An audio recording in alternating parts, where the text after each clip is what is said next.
Want to learn how to get your favorite ebooks and PDFs into the Books app on your iPhone? You are in the right place. In today's video, I'll guide you through each step of adding ebooks and PDFs to your iPhone, making it super easy for you to access them directly from your library. Let's dive right in. First, open the Files app and navigate to the folder where your downloaded ebooks are located. Then, tap and hold on the ebook until a menu appears. Now select Share from that menu. You'll see the Books app listed among the available options.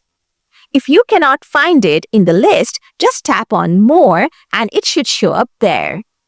Next, tap on Books and your ebooks, whether they're PDFs or EPUB files, will be imported and opened in the Books app. After that, head back to your library and you'll see your new ebook there. So that's how easy it is to import ebooks and PDFs into the Books app on your iPhone. If you found this video helpful, don't forget to smash that like button. And if you want more tips and tricks for your iPhone, make sure to subscribe to the channel. Thanks for tuning in, and I'll see you in the next video. Bye for now.